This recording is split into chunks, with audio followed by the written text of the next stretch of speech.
मैं रानी कित्तूर चेन्नम्मा बोल रही हूँ। मेरा जन्म कर्नाटक राज्य के बेलगावी जिले के एक छोटे से गांव काकती में हुआ था।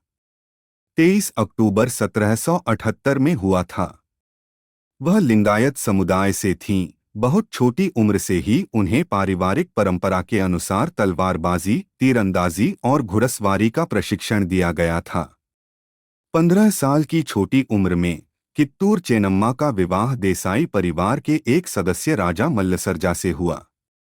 प्रकृति ने कई बार उनके साथ क्रूर मजाक किया। पहले पति का निधन हो गया। कुछ साल बाद एकलौते पुत्र का भी निधन हो गया और वह अपनी मां को अंग्रेजों से लड़ने के लिए अकेला छोड़ गया। रानी चेन्नम्मा के पास कित्तूर राज्य और अंग्रेजों से इसकी स्वतंत्रता बनाए रखने के लिए एक कठिन कार्य रह गया।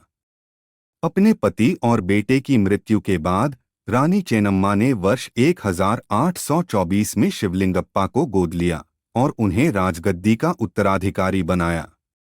इससे ईस्ट इंडिया कंपनी नाराज हो गई, जिसने शिवलिंगप्पा को निष्कासित करने का आदेश दिया।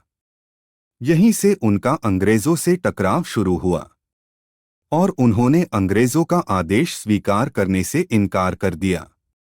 कित्तूर राज्य धारवाड़ कलेक्ट्रेट के प्रशासन के अधीन आ गया, जिसके प्रभारी सेंट जॉन ठाकरे थे, जिसके आयुक्त श्री चैपलिन थे। दोनों ने रीजेंट के नए नियम को मान्यता नहीं दी और कित्तूर को ब्रिटिश नियंत्रण स्वीकार करने के लिए अधिसूचित किया।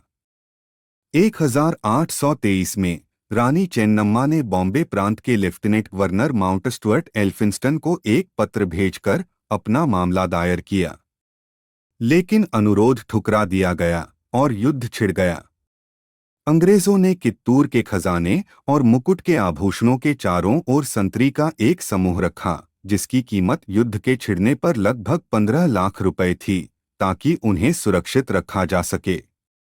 उन्होंने युद्ध लड़ने के लिए मुख्य रूप से मद्रास नेटिव हॉर्स आर्टिलरी की तीसरी टुकड़ी से 20,797 पुरुषों और 437 बंदूकों का एक बल भी जुटाया था। अक्टूबर 1824 के दौरान युद्ध के पहले दौर में ब्रिटिश सेना को भारी नुकसान हुआ और सेंट जॉन ठाकरे, कलेक्टर और राजनीतिक एजेंट युद्ध और में मारे गए। चेन्नम्मा के एक लेफ्टिनेंट अमातुर बलप्पा उनकी हत्या और ब्रिटिश सेना को हुए नुकसान के लिए मुख्य रूप से जिम्मेदार थे। ब्रिटिश अधिकारियों सर वाल्टर इलियट और श्री स्टीवेंसन को भी बंधक बना लिया गया था। रानी चेन्नम्मा ने चैपलिन के साथ इस समझौते के साथ उन्हें रिहा कर दिया कि युद्ध समाप्त कर दिया जाएगा, लेकिन चैपलिन ने अधिक बलों के साथ युद्ध जारी रखा।